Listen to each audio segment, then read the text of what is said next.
You do not need more power. You only need to stop giving power to what is not real. There is no independent evil, no second force. There is only one source, and that source is absolute good.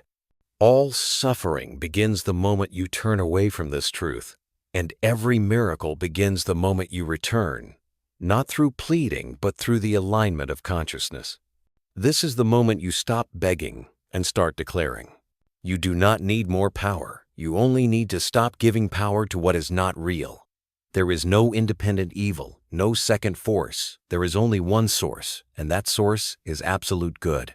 All suffering begins the moment you turn away from this truth, and every miracle begins the moment you return, not through pleading, but through the alignment of consciousness. This is the moment you stop begging and start declaring. Everything you believe about evil is wrong. Evil is not a separate force, not a being that exists alongside good, nor is it a rival to God. In truth, evil has never had any real power except the power you unconsciously granted through mistaken perception. Every shadow you perceive is simply the result of a consciousness that has lost its connection to light. There is no battle between light and darkness. Light does not need to fight darkness in order to exist. Light simply appears, and darkness disappears, because darkness is not a real entity. It is merely the absence of light. In the same way, evil is nothing more than the absence of God in one's awareness. The world is in chaos, not because evil has triumphed, but because humanity has forgotten that goodness is its true nature. Fear, hatred, greed, and violence are not essential traits, but temporary conditions born when human consciousness falls into forgetfulness. When you see someone in rage, what you are witnessing is not the power of evil, but a soul that has lost its inner light. When society is in turmoil, it is not a sign of evil reigning, but a reflection of a collective mind caught in confusion and separation. This truth is not meant to comfort you, nor is it an empty philosophy. It is a fundamental principle you can verify if you are brave enough to return to the truth. You have experienced it already, perhaps without noticing. In moments of stillness, when you turn inward and release fear, you do not need to fight it. You simply need to face the light. And when you do, fear does not vanish with drama. It simply is no longer there. Just as darkness does not resist the light bulb, it simply ceases to exist when light is turned on. The deeper issue is that we were taught wrong from the beginning. We were told to fight evil, to destroy darkness, to battle in order to preserve the light. But you do not need to fight darkness. You just need to turn on the light. When the mind fixates on evil, it unintentionally fuels the illusion. When you obsess over what is wrong, you become a silent partner in sustaining it. Not because you support it, but because you fail to recognize that your attention is creative energy. Everything that appears in your life originates from what your mind continues to give attention to. Whether you love or hate it, desire or fear it, if you pay attention to it, you give it the right to exist.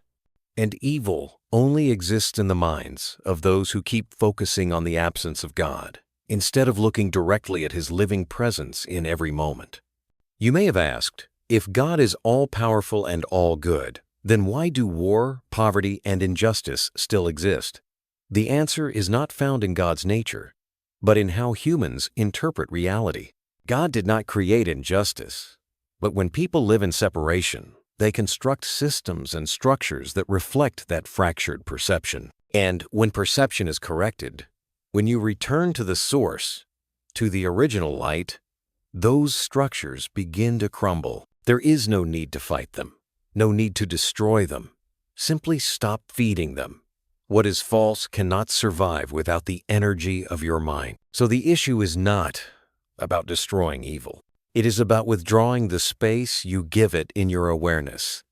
You do not need to become more holy to see the light. You only need to stop collaborating with darkness in your thoughts, in your reactions, in how you interpret life. When you stop defining yourself by circumstance, when you stop speaking of fear as if it were necessary, you reclaim authority over your mind. Reality is not shaped by news. trends, or external chaos. Your reality is shaped by the level of awareness you choose to maintain each day. When you understand this, you no longer worry about the noise outside, because you know that outer darkness cannot enter a mind that is filled with light. And if that light becomes bright enough, it not only protects you, but awakens those around you. This is not a theory. It is a precise formula. Light does not argue with darkness. Goodness does not need to defend itself against evil. All you must do is live from a consciousness united with God, and every illusion will retreat on its own. The problem has never been that evil is too strong. The truth is, the light has not yet been fully remembered in you. And the good news is, you do not need to search for the light. It has always been here, waiting for you to remember. You do not need to fight. You only need to see clearly. And when you see clearly, the false can no longer claim its place. Establish the foundation. There is only one power, and that power is absolute good. If you sit in stillness and observe everything that has ever moved through your life, the things you once believed to be powerful, influential, frightening, or dangerous, you will discover something quite strange. All of those things only seem to have power in the moment you believed they did. But when belief is withdrawn, when you no longer see them as separate forces, they fade and sometimes vanish without leaving a trace. Why is that?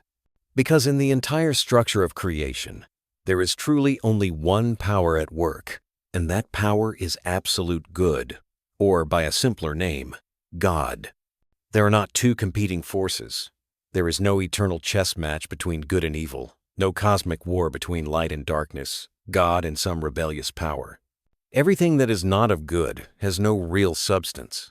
It only appears real when the mind is divided, and each time you accept that division as truth, you feed the illusion as if it were a valid reality. God is not the greater power between two. He is the only power. He is not the eventual winner after endless battles. He is the unshakable foundation, untouchable, needing no defense. And when you establish this as the central truth in your awareness, your entire life begins to restructure itself. Fear begins to dissolve, not because it has been conquered, but because it no longer has a foundation to stand on. Doubt has no ground, because you no longer treat it as logical. Emotional swings no longer guide your choices, because you now stand on a truly solid rock. But to live from this place, you must do something not everyone is willing to do. You must let go of the habit of believing there is something opposing good. It is not easy, because society was built on a hidden assumption that evil stands equal and you must constantly stay on guard. From language, to education, to media, everything reinforces the image of a dangerous world. But truth is not found in those systems. Truth lies beneath every image, every fear, every conclusion. And that truth is simple. There is only one power, and that power is absolute good. Pause for a moment. If someone is still listening to this with me, I want to ask you one thing. Deep in your mind, have you ever truly believed that there is only one power? And that power is pure, undivided, and unchanging good. If you have, even for a single moment, you know how deep and unshakable that feeling is. And if you have never placed that belief fully in your heart, perhaps now is the moment to try, not for anyone else, but for the peace you have been seeking all along. I want to thank you for staying here, walking with me through layers of awareness not everyone dares to enter. The fact that you are still listening, quietly but clearly, shows that some part of you has always known this truth, that life is not defined by chaos, but by the level of awareness you choose to maintain each day. You do not need grand declarations or justifications. Your presence alone is proof. Returning to the core, if you truly understand there is only one power, then all efforts to control, judge, defend, or attack become meaningless. You do not need to protect good. Good does not need to be saved. It is eternal, What you need to do is choose to stand with what is already right. And once you choose, no other energy can interfere with the reality you are living in. Why is this so important? Because your awareness is the broadcasting center. It sends signals to your subconscious, to your body, to your environment.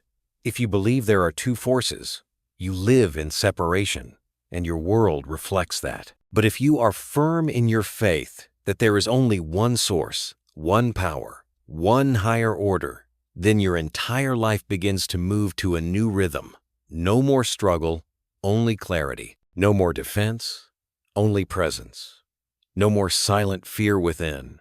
Only a quiet yet powerful stream of life flowing through every experience. From this point forward, whenever you face a challenge, ask yourself one question. Where am I looking from? Am I reacting from the belief in two powers, or from the knowing that there is only one? And if you truly remember that there is only one, then the answer will always be clear, without the need to analyze. You do not need to understand everything to be at peace. You only need to remember the most important thing. What is true does not need to try to be true. It has always been true. Nothing can change the fact that good is all-powerful. And if you truly place your faith in that, you will never need to fear anything again, because you have placed your feet upon the only foundation that cannot collapse. And from that place, your reality begins to be rewritten, not by effort, but by awareness, not by struggle, but by remembrance. You do not need to create the light. You only need to stop believing in the darkness.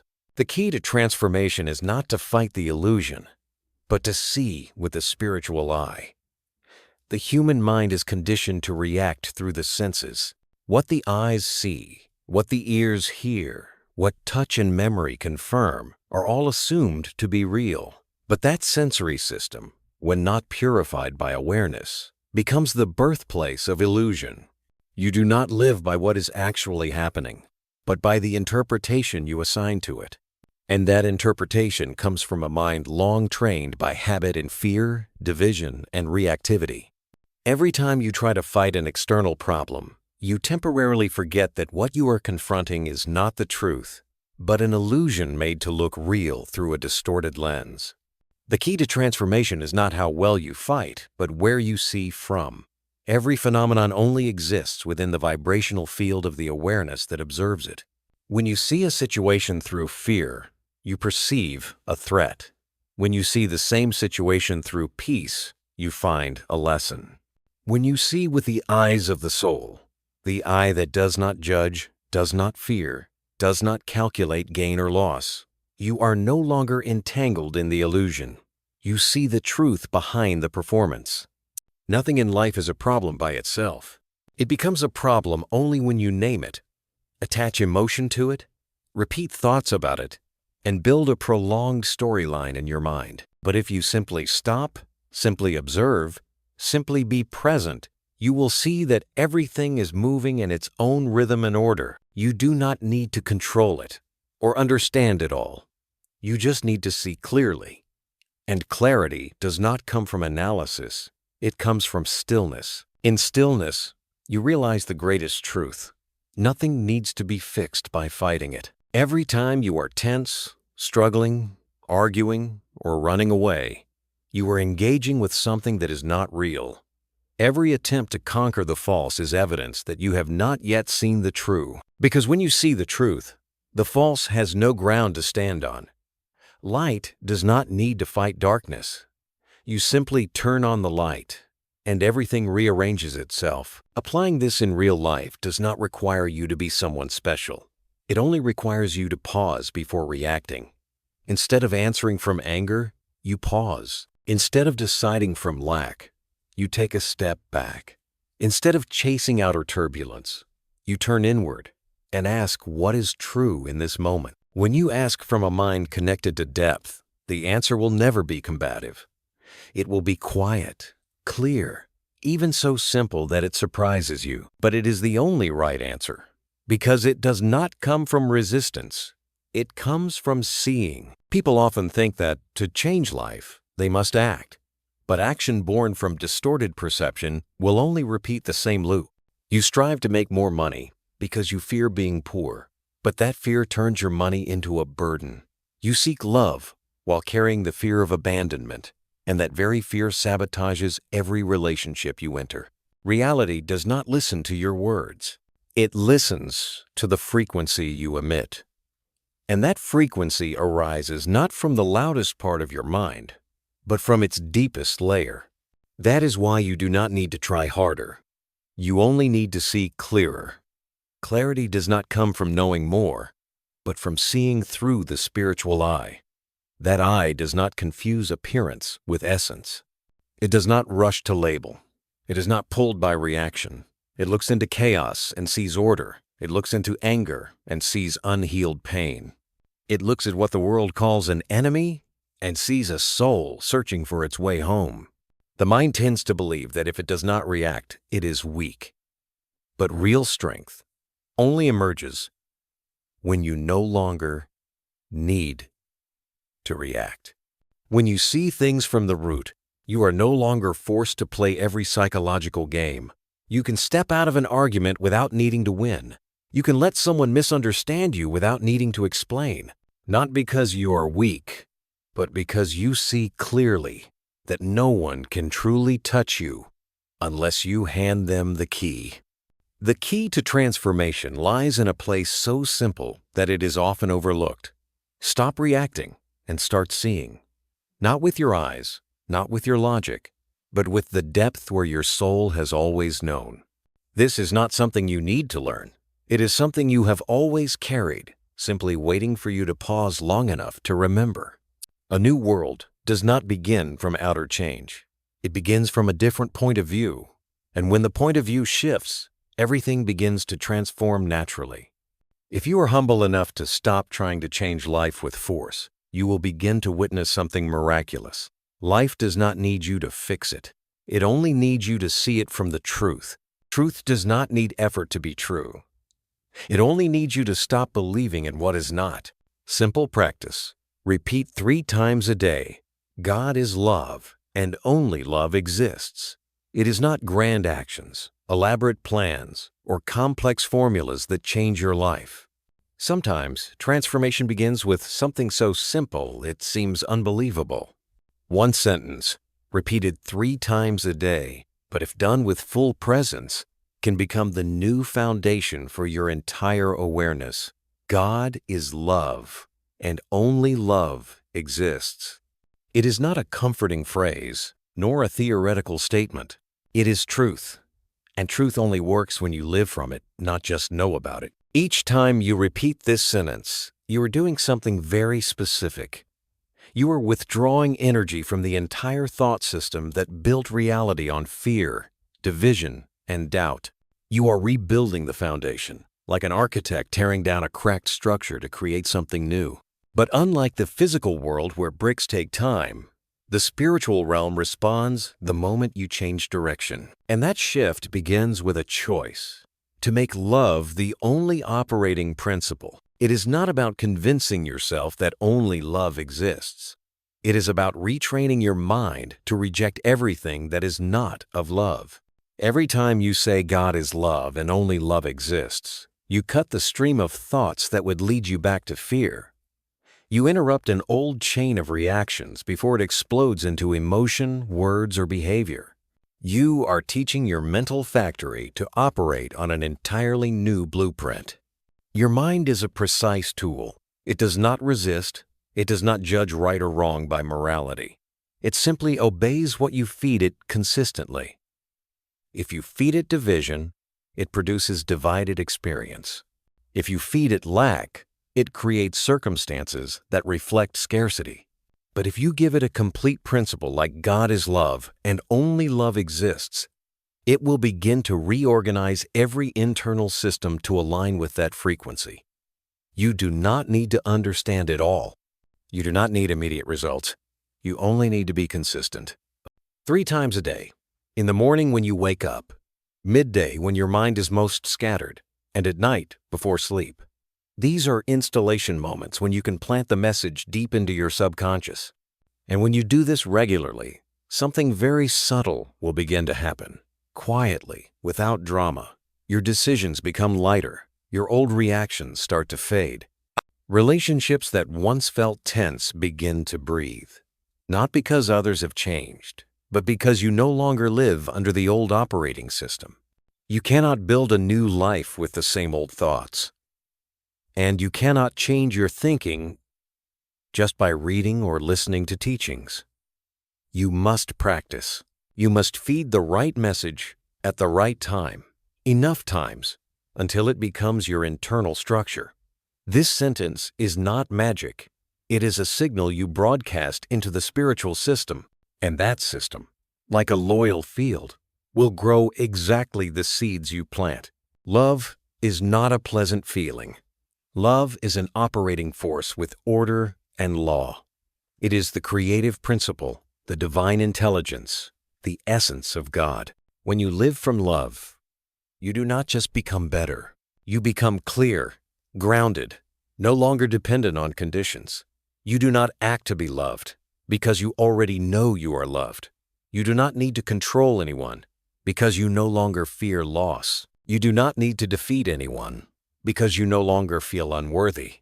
You return to your original nature, where every reaction begins and ends in peace. Repeating a sentence like, "God is love and only love exists," may sound too simple in a world that constantly demands strategy. But the truth is, the world only becomes complex when the mind is lost.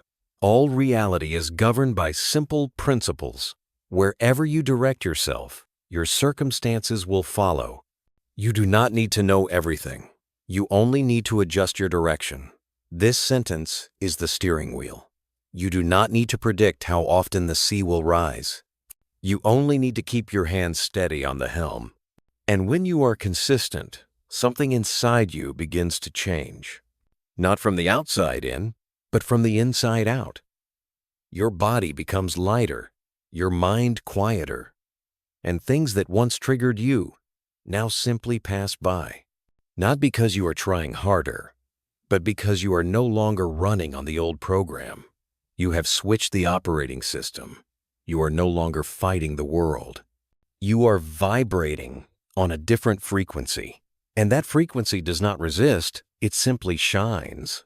The sentence, "God is love, and only love exists," does not change God. He is already perfect and unchanging. But the sentence changes you. It brings you back to the level of awareness where you can finally see what has always been there.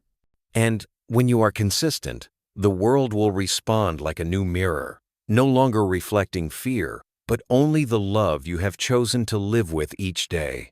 The structure of creation is simple. Attention plus emotion and belief creates reality. Reality is not the result of randomness, nor is it something external that imposes itself on your life. It is born moment by moment from within you, from where you place your attention, from the emotions you nurture, and from the beliefs you repeatedly hold. The formula does not change, whether you know it or not, whether you believe it or not. Attention plus emotion and belief creates reality. This is not a positive thinking concept. It is the exact mechanism operating constantly in every moment of your existence. Every time you think about something, you are pouring energy into it.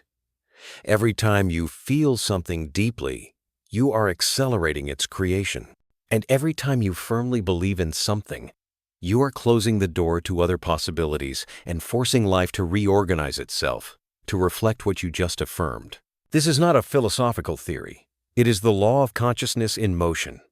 Your mind is the soil, your emotions are the moisture, and your beliefs are the seeds. What you plant will grow, not because you deserve it or not, but because you have given it all the conditions it needs to grow. Take a simple example. When you worry about something that has not happened yet, you are not just thinking, you are shaping. Your mind begins to build a storyline.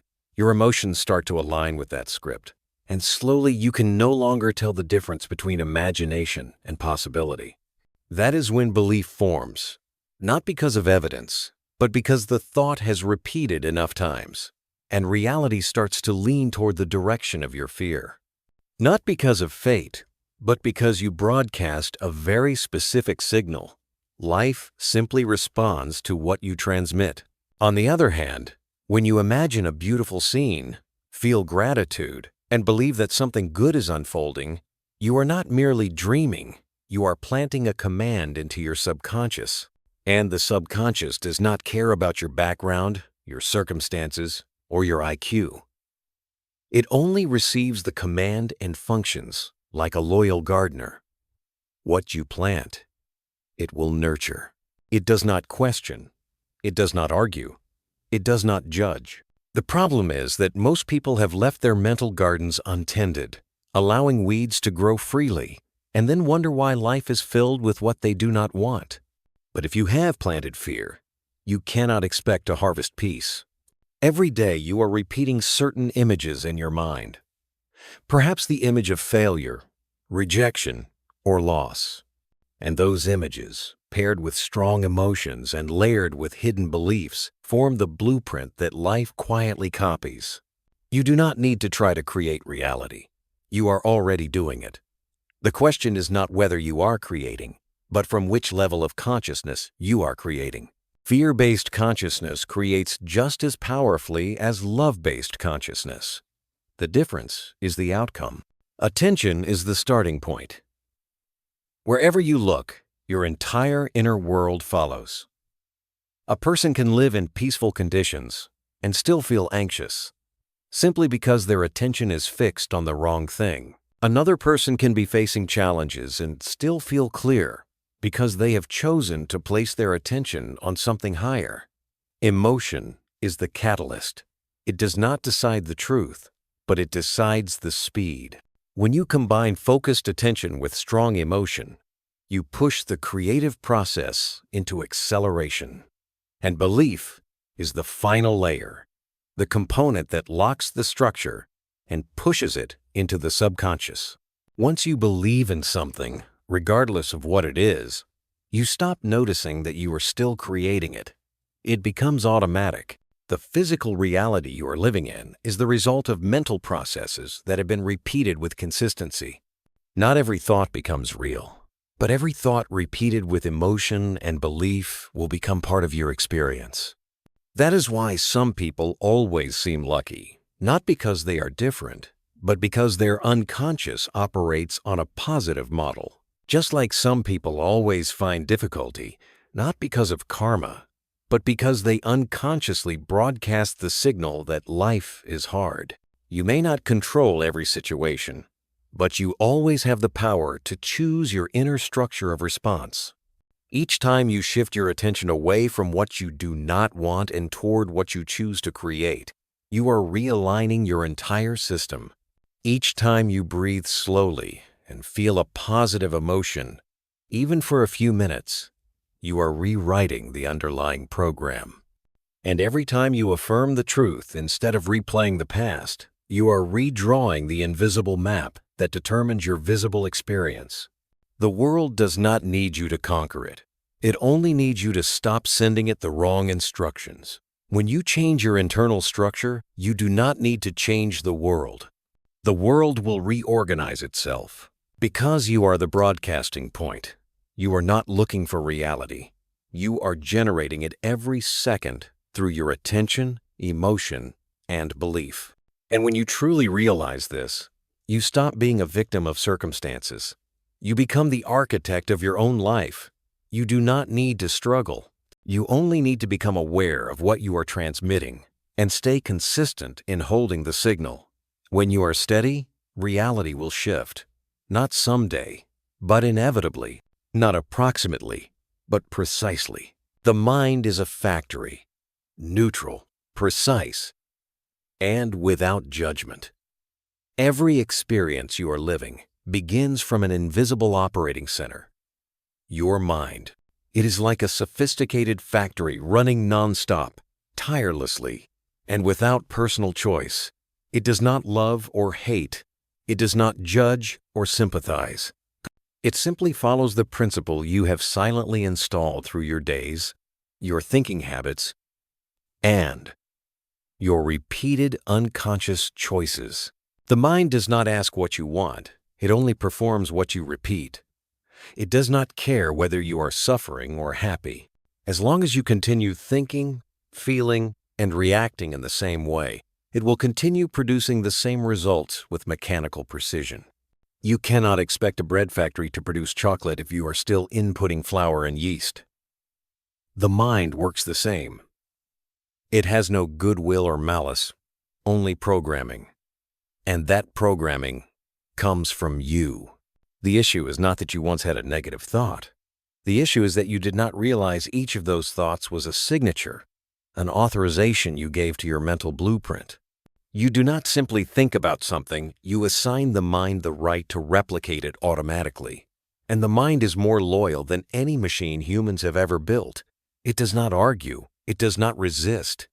If you repeat something with enough focus and emotion, it receives that signal and turns it into a template to reproduce your reality. That is why many say they want peace but still experience chaos. Why they want change but everything loops back to the same. Not because they are weak or unlucky, but because they are using the mind without understanding its design. The mind does not understand intentions. It only runs on data. If you say you want a positive life but still give most of your attention to negative things, the mind is not confused. It simply uses what you feed it to generate experience. If you long for healing but continue holding on to old wounds, the mind will amplify that familiar pattern because it has been repeated enough to become a structure. This is not the mind's fault. It is the nature of a neutral, intelligent system that does not resist. So you cannot change your life by suppressing thoughts. You must learn to send clearer and more accurate instructions to your mental center. To change your reality, you do not need to control the world. You need to recalibrate how you communicate with the mind. Every thought, every word, every emotion you carry is an instruction. If you say, "I want peace but carry irritation," the mind reads that as a conflict and gives priority to what is felt more strongly. If you say, "I know I am worthy but deep down still feel unworthy," the mind will lock onto the lower frequency and build from there. This explains why many try positive affirmations but see no transformation, because the mind does not listen to your words. It listens to the energy you broadcast. So instead of trying to fix the results, go back and adjust the input. If the mind is the factory, you are the operator. You are not a slave to it. You are the one installing the program. You do not need to force yourself to control every thought. You only need to be mindful of the thoughts you repeat with strong emotion. Choose clear, gentle, and accurate ideas to feed your mind, just as you would choose clean ingredients to cook each day. And once the mind becomes familiar with a new frequency, it will operate in that direction without extra effort. When the mind is reprogrammed toward the positive, life changes as naturally as a flowing stream. Do not expect the mind to produce what you have never repeated. Do not blame the mind for outcomes you have unconsciously chosen. Instead, begin today with refined awareness. Repeat healthy thoughts, plant gentle emotions, and affirm truthful beliefs. The mind will follow, and once it has learned long enough, you will no longer need to fight. You will simply align your energy with what is true, and everything else will operate accordingly. This is the power of voice within, not just a voice you hear, but a space you return to. When you live from that space, you no longer need to strive to become something. You simply return to your original frequency, where life flows without force, where you need no proof, and where you are no longer driven by old programming. The mind is no longer a factory of repeated pain. It becomes the creative space of the truth within you. Morning Mind Movie, the 5-minute visualization technique. Each morning when you open your eyes, you are not just waking up, you are initiating the operating system for an entirely new day. And just like a machine that needs calibration before it can run smoothly, your mind needs direction before the world pulls you into its momentum. The reality you are about to enter is not an objective picture waiting to be discovered. It is a mirror reflecting what your mind has been allowed to focus on. If you do not consciously reprogram your inner movie the moment you wake up, The rest of your day becomes a replay of yesterday's unconscious patterns. This is where the simple yet profound technique called the morning mind movie comes in. No tools, no complex meditation, no special music or scents are needed. Just 5 minutes, a stable sitting position, a ready mind, and a clear script of the version of yourself you truly want to live. Not a fantasy or wishful illusion, but a vivid, emotional, detailed vision of the person you choose to become and the life you are willing to create, experienced as fully present in the now. You do not begin by trying to erase what is negative. You simply redirect the light. Close your eyes, breathe deeply, let your body settle, and bring the mind into a still but alert state. Visualize yourself living a complete day. You wake up without rushing. You are fully present in every small action, from your first step to your first sip of water. You begin your work with clarity, unaffected by worry or distraction. You engage with others with steady eyes, concise words, and calm energy. You see yourself in the version you know deep down you deserve to live. No doubt, no grasping, just a quiet certainty you are remembering your true self. Then expand to the environment. Let your mind bring you into a space you choose, whether it is a workplace, a living space, or a specific situation you are about to face. In the morning mind movie, you do not dwell on how things are. You are rewriting the starting point. The image must be clear, but the emotion is even more important. Because what imprints on the mind is not the visual, but the feeling behind it. When you truly feel trust, peace, and wholeness, that emotion becomes the strongest signal to activate a new operating frequency for your day.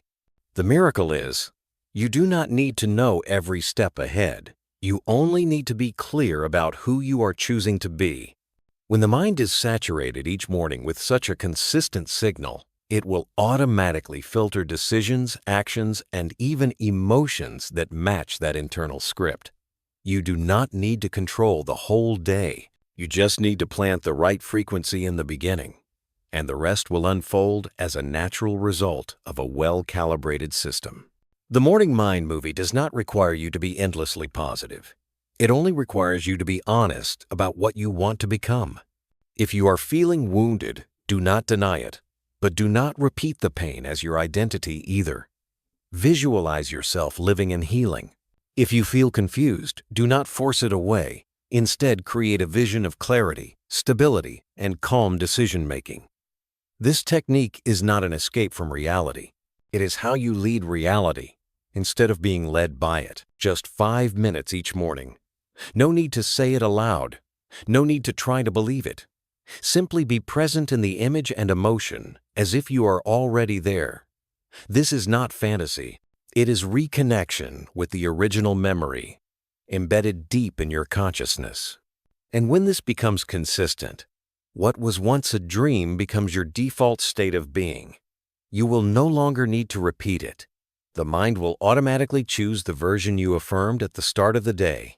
The truth is, you cannot live a conscious day if your morning is hijacked by noise and reactivity. But if you begin with a clear script, if you choose to visualize instead of letting the world visualize for you, then you are reclaiming the controls of your internal system. No more drifting. No more repeating by default. You are living from where you choose, not where you happen to fall. And that is the first step not only to change your day, but to reprogram your entire framework of reality. No one can do this for you, and no one can take this from you, as long as you remember one simple truth, that each morning is an invitation to return to where your real power waits for you to wake up. And that space, not a dream, not a struggle, is the power of voice within. Not just a voice you hear, but a space you return to. In that space, you do not need to be convinced to believe. You simply remember you were never separate from what you have been searching for. Reactive thinking versus intentional thinking. The key question is this: what am I imagining right now? Most people are not really thinking. They are simply reacting. Their minds do not consciously choose. They merely follow external triggers like reflexes. Negative news makes them afraid. A cold glance makes them feel unworthy. A gentle rejection can leave them confused all day. This is reactive thinking, where the entire mental system is pulled by outside signals with no pause, no choice, and no conscious driver. And once you fall into reactivity, you lose the ability to direct your emotions, your thoughts, and even the reality you are living in. In contrast, intentional thinking begins with a simple yet powerful principle. You are the one choosing what will be thought, what will be kept, and what will be believed as true. It does not require you to control every situation, but it does require you to take responsibility for how you respond. You may see the same thing as someone else, but instead of reacting, you pause, take a breath, and ask yourself a simple question. What am I imagining right now? That question is the key, because in truth, none of your reactions come from the outside event. They come from the way you are picturing it in your mind. A criticism may hurt, not because it is true, but because you imagined yourself as inadequate. A small failure may make you give up not because it is too hard, but because you pictured yourself as incapable of overcoming it. These unconscious images, when repeated over the years, become the mold for your entire belief system and your results in life. The mind does not wait until you are ready. It is always running. If you do not give it a direction, it will take the old path by default.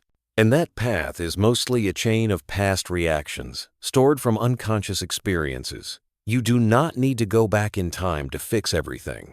You just need to do one thing right. Become the one who asks the question in the present moment.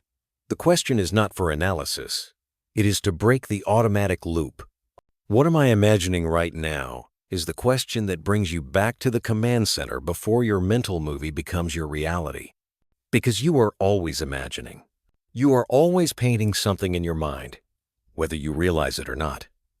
The question is, what are you painting? A future full of risk, or a path you are strong enough to walk? A helpless version of you or someone who is adapting and growing? A failed situation or a moment of realignment? The image you hold longer is the one that wins, and that image gets sent to the mind as raw material. The final result does not reflect circumstances. It reflects the scenes you rehearsed in your head. Intentional thinking does not begin with advanced knowledge. It begins with a clear choice that you will no longer live unconsciously. It begins when you decide to be the one who questions instead of assuming that every feeling you have is the truth. It begins when you interrupt the old imagination and gently, repeatedly, insert a new one. The interesting part is, you do not need to be wildly creative to picture what is right. You only need to recall a better version of yourself you have already touched.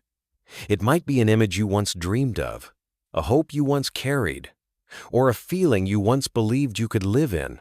Because the mind does not distinguish past or future, it only records what is imagined most often. And if you start feeding it with intentional images, then over time, the entire system will shift. You cannot live on two frequencies at once. Either you are pulled into reactivity or you are choosing with intention. Either you let the mind run the old program or you rise like a director to rewrite the script. And often, awareness does not begin with knowing everything, but with a quiet, powerful question, what am I imagining right now? When you practice this question enough, you no longer fall easily into old emotional patterns. You pause before reacting. You begin to see clearly what is real and what is just a mental movie. You are no longer a victim of the mind. You become the conductor of the internal system. And when you do this day after day, you will realize that reality is not random. It is the result of the images you are no longer imagining unconsciously, but choosing deliberately. That is the difference between a day pulled by chaos and a day guided from within. No one can do this for you, and no one can take it away from you. Everything begins when you pause, return inward, and quietly ask your mind one very small, very simple question that has the power to change everything. What am I imagining right now? Unified awareness, Christ consciousness. Nothing truly changes until consciousness changes. Every tool you apply, every technique you practice, every image you visualize, if not guided by a deeper level of awareness, becomes nothing more than fresh paint on old bricks. The issue is not effort, but the disconnection between the isolated ego and the wholeness that sustains all life. As long as you believe you are a small self struggling to survive in a chaotic world, you will continue repeating the cycle of anxiety, lack, and control. Only when you begin to touch the deeper layer of yourself, the one that is not separate, not defined by body, achievement, or personal story, do you truly enter what many traditions call Christ consciousness. Christ is not a figure, but a state of consciousness, a level of unity where the ego dissolves into the whole, where all of life is seen through the eyes of love, unconditional, non-dividing, fearless. Christ consciousness is the state where you no longer resist life, no longer try to control others, no longer fall into the roles of victim or conqueror, but simply become a flow within the order of life. In that state, you do not need to try believing everything will be okay. You simply know, from a deep inner place, that everything is already as it should be, not intellectually, but intuitively. This does not make you passive. On the contrary, only when you are united with a higher consciousness do your actions arise not from fear, but from clarity. You no longer act from fear of losing, but from knowing you already have. You no longer force outcomes, because you can see that the process itself is nourishing you. And everything that happens is not against you, but gently leading you back to where you belong. Christ consciousness is the alignment of mind, heart, and soul. It is when you no longer divide yourself into opposing fragments. No longer one part of you wanting peace while another clings to anxiety. No longer a heart that desires love while the mind doubts it. No longer a soul longing for awakening while habits pull it back. In that unified state, all parts of you look in the same direction. No more conflict, no more inner competition. In that moment, your energy becomes whole. You no longer leak through negative emotions. You are no longer scattered across countless unnecessary thoughts. You are no longer at war with yourself. You become one with yourself. There is nothing mystical about Christ consciousness. It is simply awareness. It is choosing not to chase the noise in the middle of chaos. It is looking at someone who once hurt you and no longer needing them to change so you can be at peace. It is seeing yourself with eyes that do not condemn, deny, or glorify, but simply recognize and love.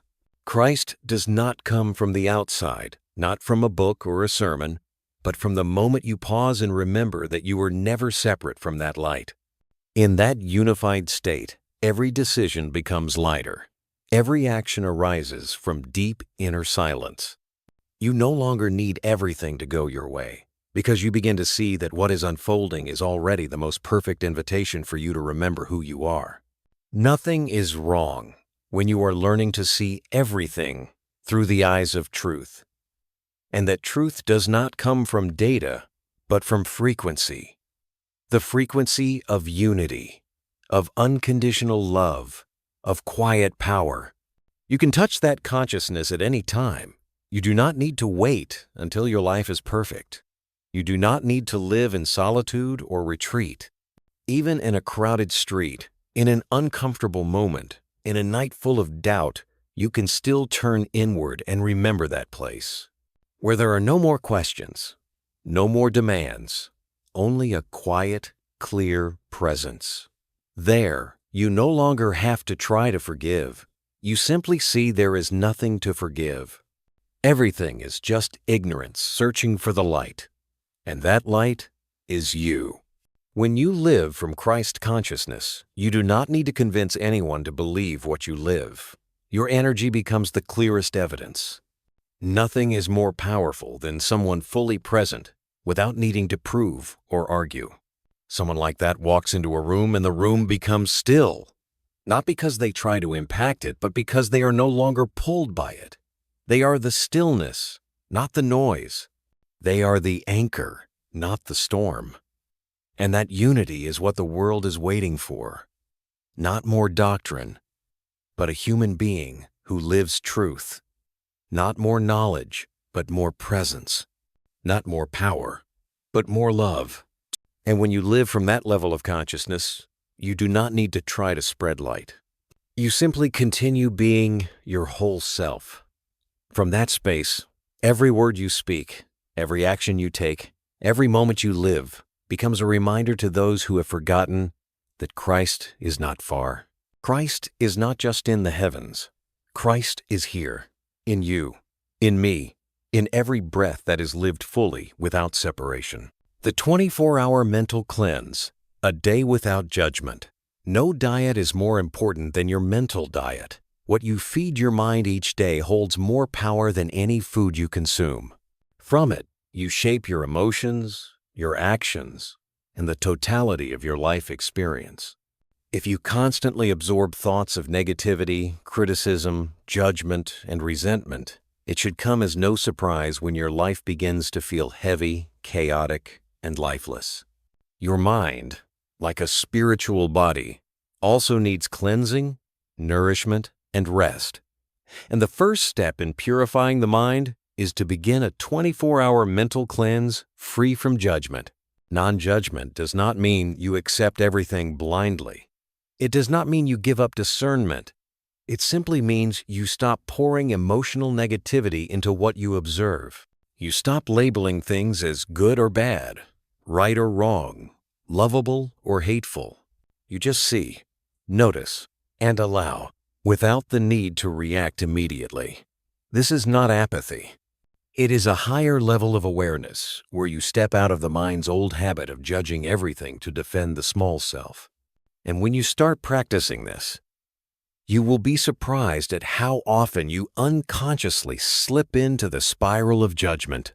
This mental cleanse does not require you to change your circumstances or remove others from your life. It only asks you to change how you receive what is happening. When someone acts rudely, you do not respond with anger or judgment.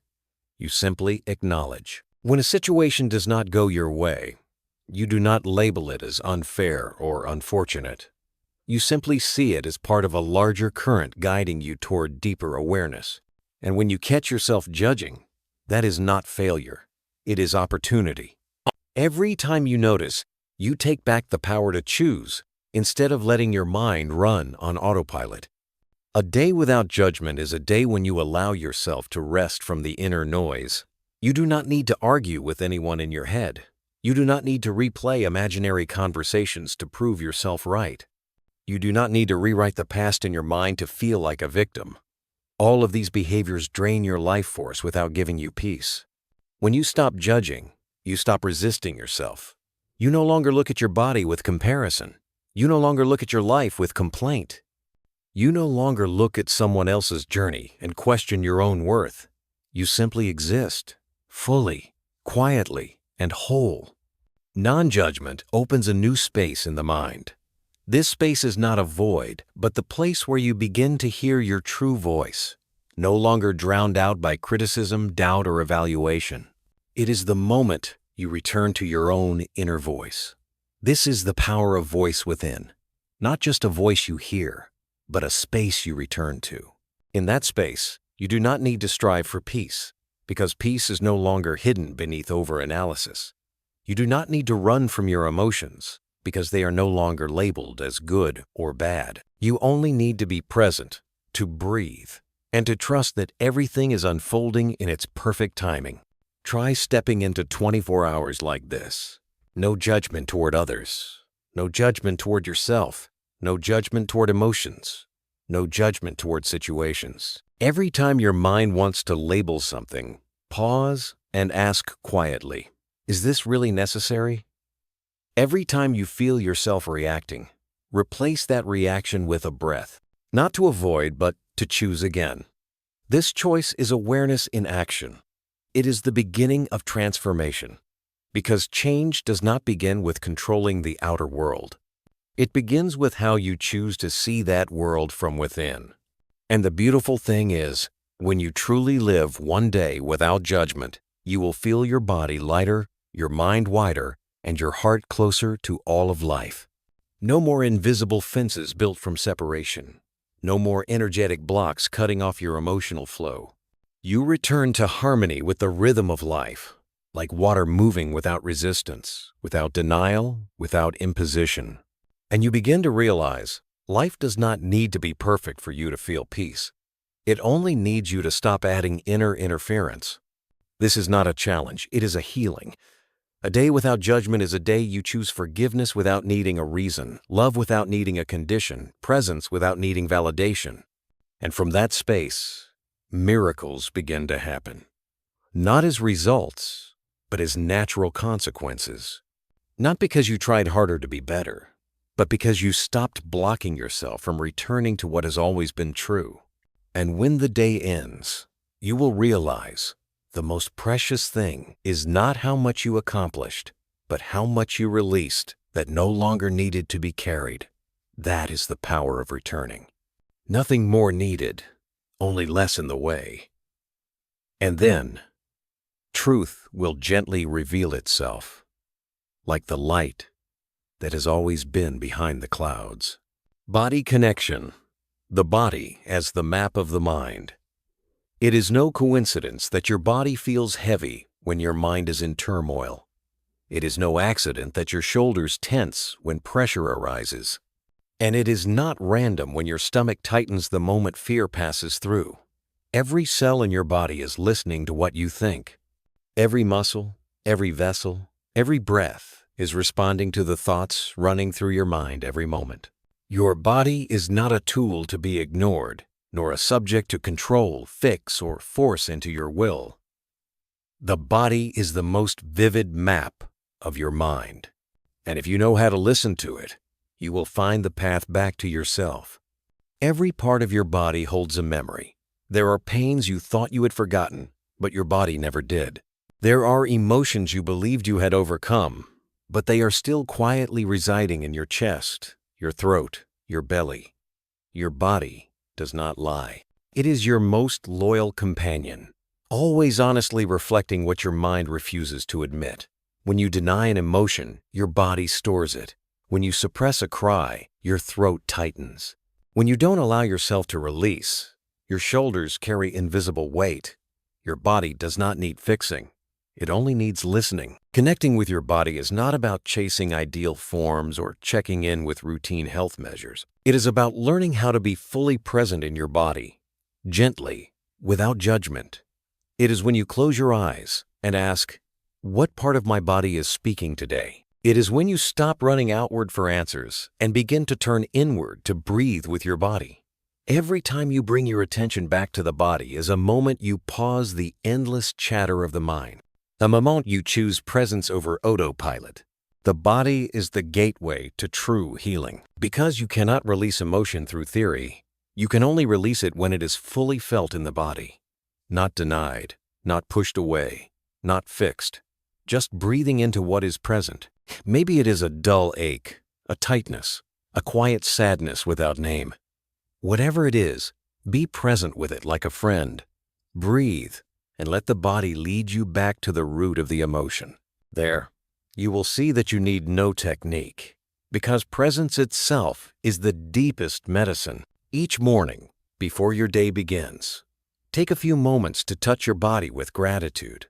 No need for complex meditation, no need for intense exercise.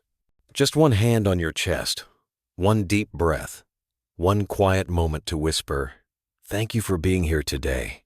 Your body does not need to be changed to be worthy of you. It only needs to be seen and loved. When you do this each day, you do not just change your relationship with your body, you change the way you walk through this world.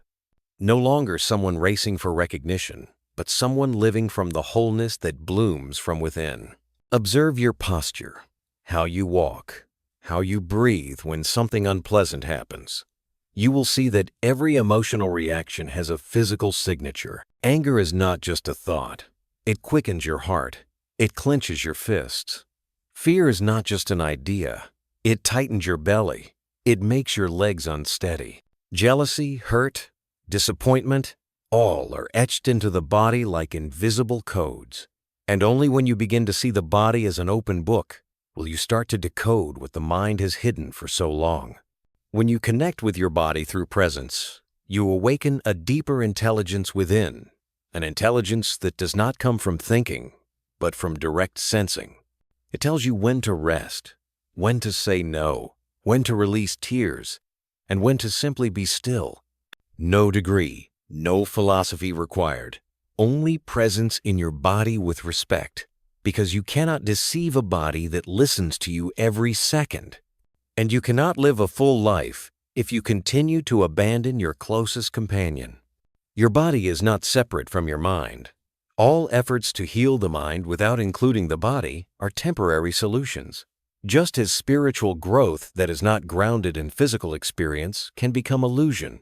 To touch real depth, you must begin with what is most simple. A conscious step, a full breath, a thankful embrace. Each of these moments slowly opens a door that no one else can close. The door of full connection between you and you. And when you walk through that door, you no longer need to go anywhere else because you have come home. Mirror practice, communicating with the body. Have you ever truly looked at yourself in the mirror without fixing your hair, checking your buttons, or evaluating how you appear, but simply looked, saw, and accepted? Not to adjust, but to connect. Not to judge, but to meet the forgotten part of yourself. Because the mirror does not just reflect an image, it is a doorway into the deepest corners of your inner world. Most of the time, we live in our heads, chasing thoughts, consumed by emotions, forgetting the body as something obvious.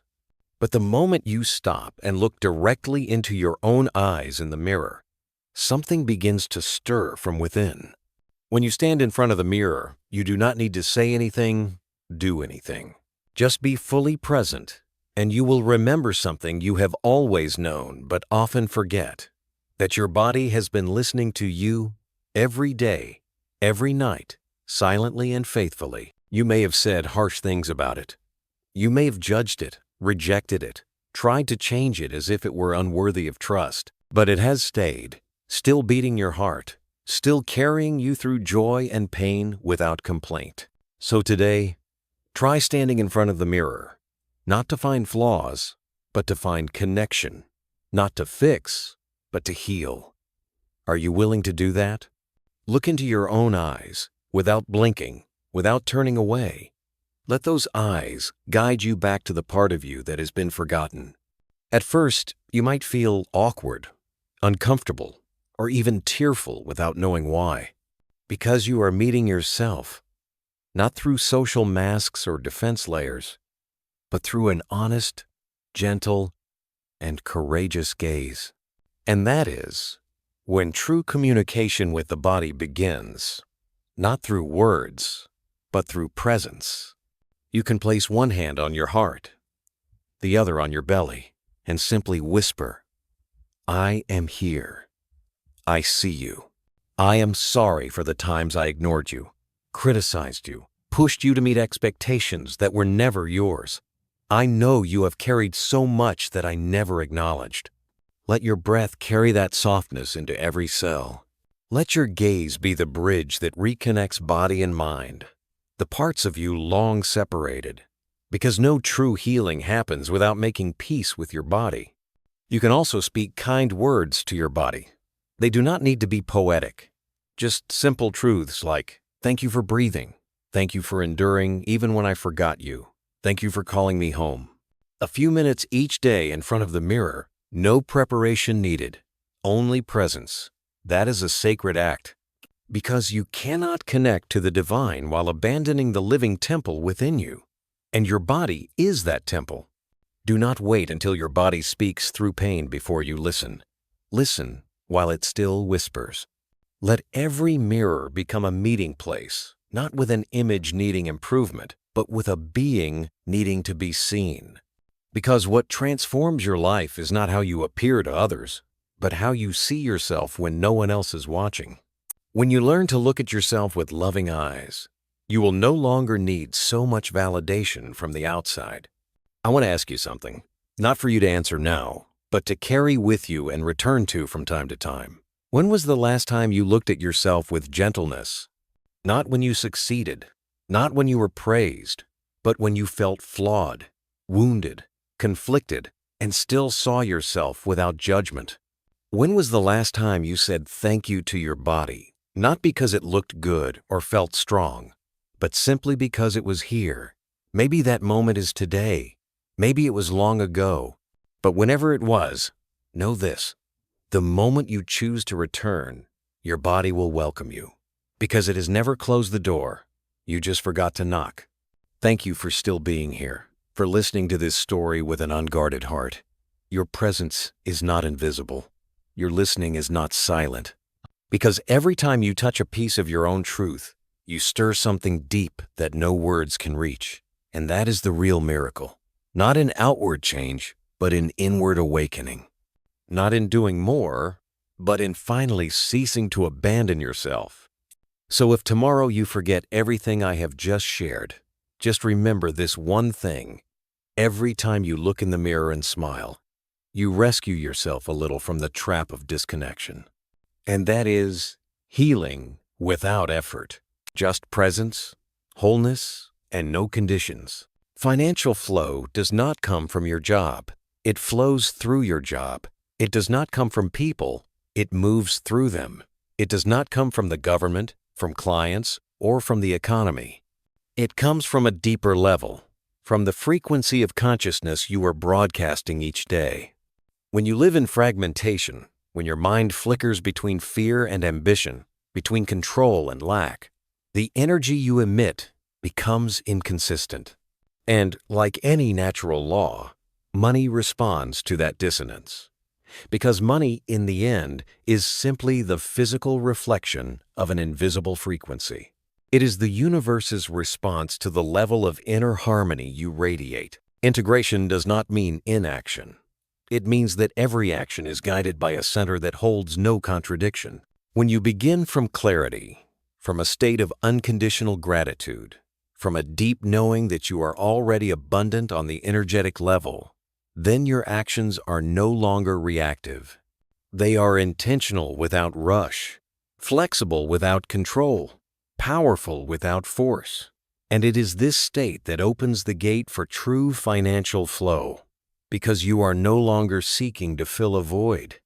You are acting from fullness, sharing, and allowing abundance to flow through you as a pure channel. Separation is the root of poverty. When you believe you must compete, must be better than others, must hold tight or you will lose, you have agreed to live in a reality where nothing is enough, where life is limited, and you are just a fragmented being struggling to survive. And the universe will not argue with you. It will simply respond precisely to what you believe. If you believe in lack, you will see lack. If you see others as rivals, you will experience conflict. If you believe money only comes through hardship, it will arrive just like that, slowly, painfully, and just enough to keep you from quitting. But when you return to center, when you understand that there is a stream of intelligence orchestrating all of life, and you only need to attune to that current, everything changes. No need to force, no need to control, no need to count every cent. You do not act out of fear of missing a chance. You act because you know you are the opportunity through which the universe expands itself. And when you enter your work with that mindset, money becomes a byproduct of conscious service. Unified consciousness is not a religious belief. It is the awakening beyond the illusion of the personal ego, where you no longer need to win over others, only to master yourself. In that space, you are not swayed by temporary market shifts, client moods, or external headlines. You live from within, respond from within, and act from within. And that is where true financial power is born. Money is a test of inner freedom. If you still react intensely to the number in your account, to income fluctuations, to the fear of spending, that is where the fracture lies. And any effort to patch that fracture from the outside will only create more pressure. You do not need more budgeting tools. You need to dissolve the illusion that money is the main resource. The true resource is the energy you carry when you act, the frequency you emit when you interact, the center you stand in each morning before doing anything else. When you live from that place, everything else begins to realign. There is no fixed formula for wealth, but there is one principle that never fails. When your inner world is unified, your outer world expands.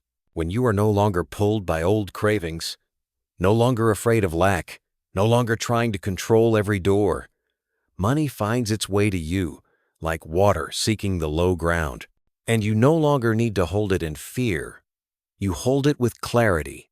You use it with awareness. And you share it with confidence, because you know you cannot be poor while in harmony with a source that never runs dry. Financial flow is not the goal. It is a signal showing whether you are aligned with or drifting away from the frequency of unified consciousness. And if today you find yourself trapped in scarcity, do not be too quick to blame the world. Turn inward. Ask yourself what your center is radiating. Ask if you are working from fullness or from fear of loss. And then adjust. Because every small shift in consciousness, when done consistently, leads to a permanent shift in reality. Not just once, but for good. Forgiveness is not a moral gesture. Forgiveness is the act of releasing stuck energy trapped in your mental system. Every time you hold a negative image of someone in your mind, whether it is a loved one, a friend, a colleague, or yourself, you are feeding energy into an invisible blockage. And if that blockage is not dissolved, it will continue to broadcast signals outward, distorting your reality, repeating painful patterns, attracting similar experiences so you can finally face what you have not yet released. Forgiveness does not begin with emotion. It begins with a decision. You do not need to feel love towards someone in order to forgive them. You simply need to stop replaying their image in your mind as a symbol of pain. Because the one who suffers the consequence is not them. It is you. Every time you recall the story, you reprogram yourself with the identity of a victim. Every time you retell it, you pull yourself back into an outdated reality. Forgiveness is cutting the cord. It is withdrawing energy from a corrupted memory. It is telling the universe that you are ready to live without needing a past to justify your present. No one truly hurts you unless you hold on to the pain inside. The wound happened in a moment, but the suffering that follows is an unconscious choice. When you understand this, you reclaim your power from others. You no longer need them to change in order for you to feel peace. You no longer need their apology to feel relief. You regain control of your reality by letting go of the emotional burden attached to their image. This is not an act of mercy. It is the highest act of awakening. Forgiveness does not mean you agree with the wrong. It means you no longer allow that wrong to occupy space in your mind. It means you reclaim lost energy. It means you return to a self no longer fragmented by the past. And sometimes, the one you most need to forgive is yourself. The mistakes you made, the choices you regret, the dreams you abandoned, all of them must be seen again through eyes that no longer judge. Because you cannot walk into a free future while punishing yourself with an old version of who you were. So every time someone comes to mind and stirs discomfort within you, that is the signal. Not for avoidance, but for presence. Bring that image to your inner vision. Take a deep breath and silently say, I release. Not because they deserve peace, but because you do. Not because they were right, but because you no longer want to be anchored by a mistake already behind you. Forgiveness is the act of someone who rules the present moment. It is the first step to freeing the flow that has been blocked in your life. There are people you no longer see, yet they still live inside your nervous system as warning signals. Every time someone new enters your life, your system scans and compares, and if it detects echoes of old wounds, it builds a wall. You may call it caution, but often it is fear in disguise. Forgiveness is not about trusting someone again. It is about no longer seeing everyone through the old lens of suspicion. It is about being able to see a new person with new eyes. It is about opening your heart without having to armor it. The question is not whether they deserve forgiveness. The question is whether you are ready to live a life no longer controlled by old ghosts. Because when blocked, energy is released. Not only are emotions healed, your body shifts, your vibration changes, your finances transform, your relationships evolve. Because all external conditions are just the mirror of your inner energy field. And when you reclaim wholeness from wounded attachments, you are not just healed, you are reborn. This is the true power of forgiveness. Not a gesture of mercy, but a radical return to your pure essence. It is the way you declare that you no longer need an old story to define who you are. You are a new being every day, and you have the right to live light, to live free, to owe no emotional debt to anyone. You have the right to walk into a room without carrying anyone else in your heart. You have the right to love without defense. This is the power of one who has sat with their shadows and emerged carrying the light of understanding. This is the power of voice within. Not just a voice you hear, but a space you return to. Forgiveness needs no words, no reasons, no presence of the other. It only needs a moment when you truly decide to stop seeking justice from a world that no longer exists. And when you dare to step out of the old scene, you will discover something miraculous. Life owes you nothing. It is simply waiting for you to clear the emotional debts of the past so it can begin writing a brand new chapter. And that chapter needs only you. And that is enough. If you are facing a problem, whether it concerns your health, finances, relationships, or work, there is a method so simple that few believe in its power, and yet so effective that no one can deny its results when applied correctly. Emmet called it the golden key, a principle strange in its simplicity, but powerful in its ability to dissolve every obstacle. Not by resisting the problem, not by searching for more solutions, but by completely shifting the focus of your mind. The sole instruction is this: stop thinking about the problem and turn your full attention to God. It may sound abstract, but it is a very specific process. When you are caught in thoughts of fear, lack, or pain, you are aligning with the frequency of limitation. And the problem does not grow by itself. It grows because you feed it. By worrying, analyzing, reacting, and trying to fix it from the same state in which it was created. The golden key does not ask you to deny reality. It teaches you to stop investing your mind in what is not truly real. Because anything that does not originate from absolute good has no eternal substance. It only exists because you continue to give it space in your awareness. Instead of thinking about the problem, you bring your attention to God. You do not need to picture who God is. You only need to know that God is the source of absolute good, of wisdom, of harmony. Every time the thought of the problem arises, you gently replace it with a phrase like, God is love, or divine order governs all, or I trust in the wisdom of life. You do not need to fight the old thought. You only need to replace it with what you choose to hold.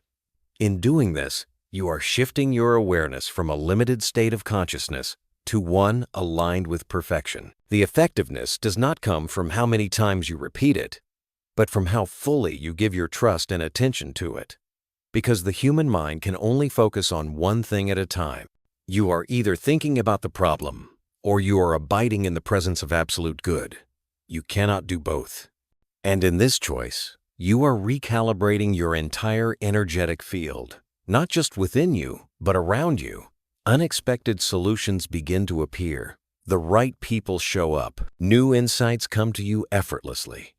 Not because you forced anything to happen, but because you withdrew your energy from the blockage and placed it in the flow of divine order. You do not have to feel positive. You only need to return to presence. Even in moments of panic, you simply ask, "What am I focusing on right now?" And immediately, you return to God. Each time you do this, you shift frequencies. You do not need hours of meditation. You do not need complicated knowledge. You do not need to silence every thought. You only need to do one thing. Place your mind on absolute good and keep it there for as long as you can. Each time you get pulled away, you gently return. No judgment, no pressure, just return. You will begin to notice that the problem loses its grip on you. It may still be there, but it is no longer the center of your reality. And once you stop giving it your awareness, it begins to dissolve like a shadow losing its light source. Life rearranges itself according to the new frequency you are living in. The outer world simply reflects. When the inner is aligned, the outer has no choice but to follow.